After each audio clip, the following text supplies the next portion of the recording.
Hello and welcome to the Football Parliament podcast, your one stop destination for all your football debates, opinions, and discussions. We are 8 hours away from finding one half of the finals of the UEFA Champions League, and what a match we have on our hands tonight. In tonight's match, we are going to witness two of the best players in the world with Kevin De Bruyne and Neymar, two of the best youngsters in the world, Mbappe and Foden, two of the best managers in the world, Guardiola, Pochettino, and two of the best clubs in the world, Paris Saint-Germain, Manchester City, for a spot in Europe's elite club competition. Thus, joining me for this very important podcast, I've got Chirag and Vedant as usual. So, welcome, guys. Chirag, how are you doing? Thank you, Palash. Doing good. How about you? All good. So talking about the match tomorrow, I'll just say you mentioned Pep versus Pochettino. Just a stat, Vedant, I'll give you competition now. 19 games have been played between Poch and Pep Guardiola, and Poch has just managed to beat Pep thrice. 3 games in Thrice, 19 yeah. matches. It's a very low according to any manager who is facing like two managers facing each other. And it is not that Poch is having was playing with a very low key team. He was playing with a good competitive team in Spurs who was able to give challenge to a strong Man City team. However, if I remember the last time One Pep of the Guardiola one played of in the a one UCL you go ahead. knockout, You go. yeah, last Yeah, time that's Pep exactly what I was Guardiola gonna played say. in a UCL knockout, as far as I remember, it was uh, Pochettino who got the better of Guardiola, if I'm Yeah, very and reminded. Raheem Sterling's last minute goal was disallowed by VAR. God of VR, yeah.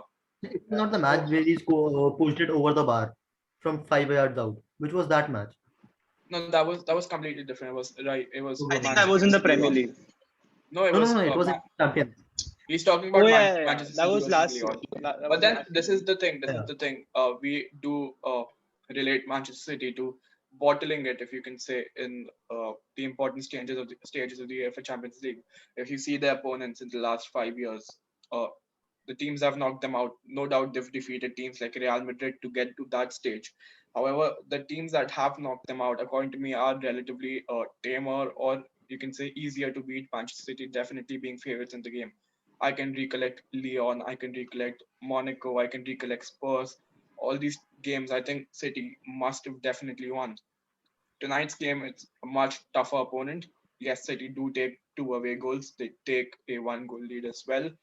However, we are aware of the individual prowess that Paris Saint-Germain possess. Some of the best players in the world, of great counter-attacking ability, and I think the tie is far from done. It's not that City have already progressed. I think the game will be a lot closer than people are expecting right now. I agree with you, Palash. Many people or many pundits here have given a direction that Man City is one of the finalists. But I completely oppose this situation because I will like just ask anyone who is giving this statement a question like, which is the best attacking team all over the Europe? In the top two or top three best teams, we have Bayern Munich and PSG. Definitely, if any team is capable of opening up defenses or having the best attacking style, that is PSG. Having the likes of Neymar, Mbappe, Di Maria, and a great defense, they can definitely turn on defenses any day. See, if we see the question, we just have to note that PSG have to score twice to in order to get a victory or even close the gap if City was able to is able to score one. So scoring two goals in a 90-minute match for us attacking side like PSG is not at all difficult, I would say, but definitely they can take it to the next level.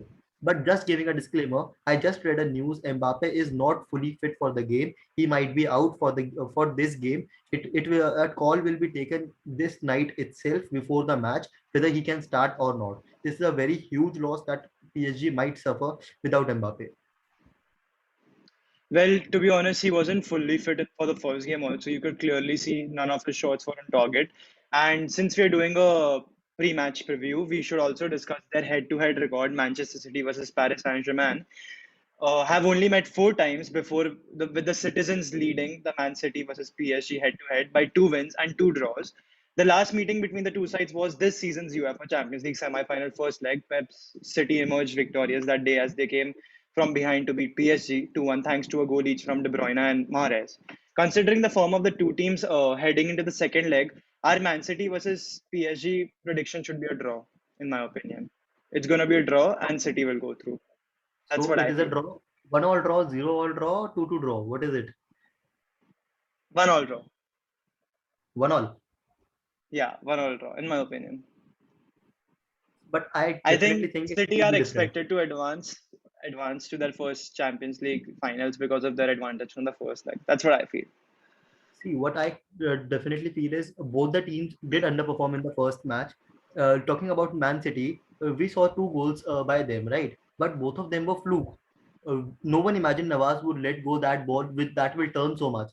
That ball was meant to go inside with a header. It was just fluke that no one came in between the path, and it was something that happens once in a season for any club. Also, the second goal. How can you imagine a ball passing through the wall? It was not over the wall. It was not below the wall. Mahrez was lucky Yeah, enough that the defender moved away and the ball moved between the defenders.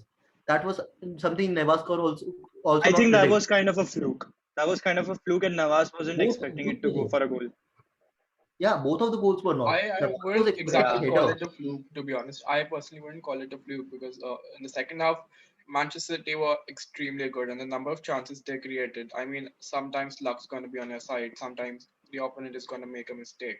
If you see the De Bruyne ball, Navas couldn't have done a lot, even though people have bluntly called it a goalkeeping error. The matter of the fact is that John Stones had the presence over there. Had Navas gone for the ball over there, then Stones could have gotten a free header to free goal to aim at. And such balls are actually extremely tricky for the goalkeeper to judge. So I don't think it was fluke. It was definitely an amazing ball from De Bruyne, and the amount of chances they created. They're either going to score from one chance or the another. I can recollect Phil Foden having an amazing chance at goal, which was hit straight at Navas. So I think they were very dominant in the second half, and they can use the same tactic of the fact that they are already on the lead. So with two away goals, so say PSG might even score one goal, they would still be trailing on lesser away goals with the same aggregate. City are a team that can drain you out. City are a team that can pass for 2 to 3 minutes straight without a touch from the opposition player. I think if they shall have a solid second half with good possession, not letting PSG create many. And with this strong centre back pairing of Stones and Diaz, I think they can get the job done. But as I said, it's a lot about PSG's individual power as well, which in the first half was a little missing. Neymar's end product could have been better in the first half. Mbappe was extremely disappointing. So these big names definitely have to turn up for the second left leg if they have a chance in the finals. Palash, talking about Manchester City, their manager Pep Guardiola, this will be his 63rd game in the UEFA Champions League knockout stages, the outright most by any manager, breaking Carlo Ancelotti's record of 62. In all competitions, Pep Guardiola has beaten Mauricio Pochettino 11 times in his managerial career, only defeating Pellegrini and Sean Dyche more often. So, but I would just ask you guys, like we have seen Aguero scoring a wonderful goal this weekend. If you did see Man City's match, do you see him starting this match because this is a big temperament game where you require experience, where you require a striker who can definitely put in goals whenever you require. So, can you see Aguero starting? But the only problem will be he won't be so active in defense that Man City has to focus on. This game has to be Man City's defending versus PSG's attacking. Definitely. So, do you see this happening? Look, do I want Aguero to start? Yes. Do I see Aguero starting? No, because Guardiola has often gone to play without a striker, which is, you can say sometimes De Bruyne takes up the strike position, sometimes Riyad Mahrez takes up the position, sometimes Sterling. So I think this system has suited them well. Their defending from the front has been very good, especially with Foden. I think Foden's pressing is quite underrated. uh, and I think I don't really see him starting Sergio Aguero, but I hope he does because in the first leg you could see many balls being played in the middle, which weren't exactly taken because of the lack of a central figure in the box. It was quite rightly pointed out by the commentators as well. I think 2 to 3 times. So I do hope. I don't think it would be as blunt as Man City's defense versus PSG's attack. Man City are not a team that would park the bus, that would sit deep for the entire 90 minutes and uh, let the opposition control the game. They are a team that will dominate possession, even if they don't dominate a lot of possession in necessarily in the final third. They are a team that will drain the opposition press. They will drain the opposition players. So I do think that they will still look to score, especially with the fact that PSG haven't been that impressive defensively. If they score, it'll be very, very tough for PSG to come back. And we have to talk, if we are talking about PSG, we cannot forget the comeback king, right? We remember Neymar scoring that spectacular, right, rather assisting the spectacular final goal at Camp Nou when Barca did the inevitable or at the unexpected thing, Barca coming back against PSG. I definitely think Neymar has that capability in himself. We saw that in the first half against City itself, when Neymar was opening up defenses like anything, and he has to go against a right back, Kyle Walker, who I definitely think is not in his prime. Kyle Walker is a very good player, I definitely agree, but not in his prime that he used to be like when City did the Centurion. He was at that time. And maybe a problem at left back is still prominent with Zinchenko or Cancelo. Right, right. Zinchenko did not Zinchenko perform. has actually been quite decent, not just in the City PSG match, No, no, but no. In this what? season, Zinchenko have made the most errors for City, leading to any I'm City not. I'm not conceding. talking about the entire season as a whole, which would include the starting part of the season He's in just which they talking had. about the match. Okay, No, okay. lately I think Zinchenko has been more Okay. impressive on the left. I think, as we know, he's a left mid typically, but he has developed his game. He's still quite young. And Joao Cancelo, as good he's been all season, in the last game versus PSG, he was definitely not that good enough. So at the same time, Kyle Walker is instrumental to the City squad. I wouldn't drop him. It was his pace. It's quite necessary. So it'll be a tough choice for Guardiola. I don't think he will start Zinchenko in such a game. It requires a lot of experience. He's going against global stars. But Joao Cancelo at left back might be an issue again for Guardiola. Let's see. See, in So my opinion, Aguero doesn't start the game, but he can be a substitute considering he had a decent match or a great match this week. My lineup for Man City would be almost the same. Edison at goal, Ruben Dias, John Stones, Walker at right back, Zinchenko at left back, Rodri, Gundogan, Bernardo Silva, Kevin De Bruyne, Phil Foden, and Riyad Mahrez. So you've gone but for Zinchenko over Joao Cancelo. Cancelo. No, I have picked Joao Cancelo over Zinchenko. No, You no, you said just said Zinchenko. Yeah, Zinchenko. it's all right. He meant Joao Cancelo. What about you, Chirag? Joao What Cancelo, lineup will you sorry. go for? My PSG team. Yeah, your PSG team. I see. First of all, we have to consider that Gahi, the guy is out with the red card. He's suspended for this game. So a definite and Herrera has to make a pick himself. And we all know he has the Manu background, and definitely he will be loving to score against City. All the Manu fans will be backing if he starts. And considering if Mbappe is out, I consider if Mbappe is out, then Icardi, a very proven striker in the game, is definitely going to make an impact according to me. Because Poch will not go for a youngster like Keane to start over Icardi, who has so much experience in big matches. And also considering that PSG has to score two goals, I would start both Icardi slash Moise Keane alongside Mbappe. Even if Mbappe is starting, I will start both of them. I would bench Verratti, who I do not find so productive in the final third. He can give you the balls, perfect balls, but he is not the person who will be scoring goals for you. So I would go for a similar lineup, but this time it would be back four of Florenzi, Marquinhos, Kimpembe, and Becca with Navas at the goal. In the double pivot as they go 4-2-3-1, Paredes along with Andre Herrera, alongside Di Maria on the right. For me, I would go Mbappe in the center because he is not going to do so much of running as he is not 100% fit. Left side, I would go with Neymar, who can exploit Kyle Walker, or either Neymar can switch flanks with Di Maria to exploit the defensive weakness that is the left back position for City with Mario Icardi or Moise Kean up top. Well, it's a good preferred lineup, but if you see the last game that PSG played in Liga, and I think it was against Lens, I'm not so sure. So I think a good way of identifying the kind of starting 11 the manager might use in the midweek game would be looking and reflecting on the last weekend game, because the gap between Saturday to Tuesday night is probably 2 to 3 days. Yeah, three to 4 days. So in this time, if you could see the players that he had rested, he rested Mauro Icardi. He He started started Mario Icardi. Icardi. He started Mario Icardi.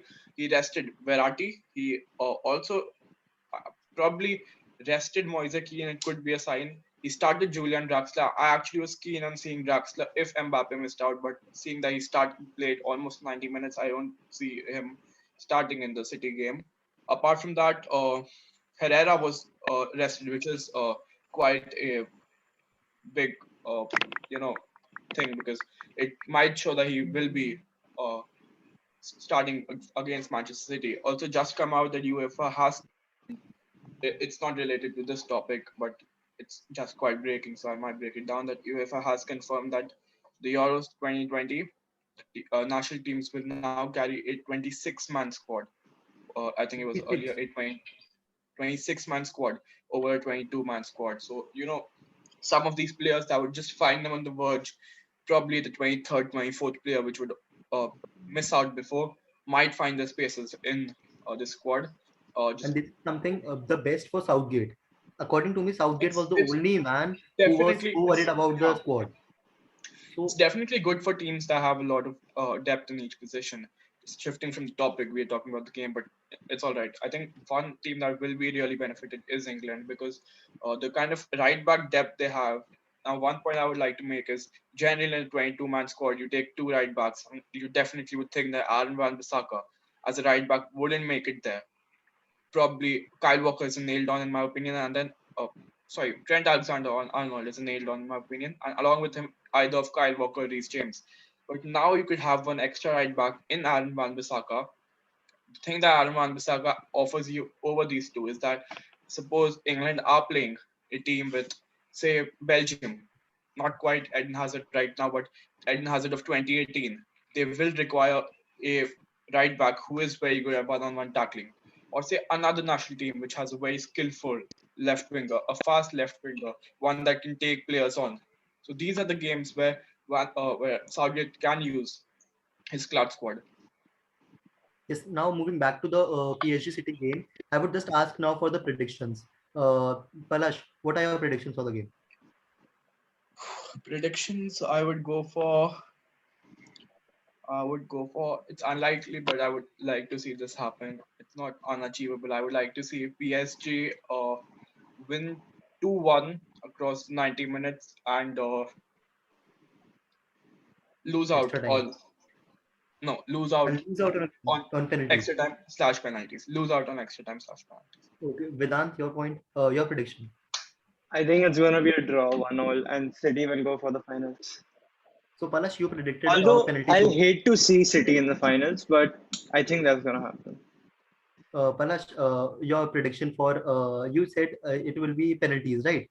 Do you see Edison taking a penalty then in the top five? I mean, definitely. And Man City taking not having good penalty takers is not down to any other such thing like they aren't good players, but it's just that they aren't particularly good penalty takers. But we all know it for a fact that in a penalty shootout, more than your penalty taking abilities, it is how you handle your nerves. It is how you are able to calm yourselves. Because let's be real here, any footballer I think can successfully hit at least 5 out of 10 penalties in such a big goal post with a goalkeeper quite helpless. So it's about the nerves. City do have players that have experience in the big games. Uh, Edison definitely will take a penalty according to me if we see a Not talking shootout. about my predictions, I would go for a 2-1 PSG City game. And I think, so last time when we did have a penalty shootout in UCL, in a UCL knockout game, it was the last time we had a penalty shootout. Let me guess. Last time we had, I think we haven't had one this season. We haven't We had one didn't this have one season. last season either.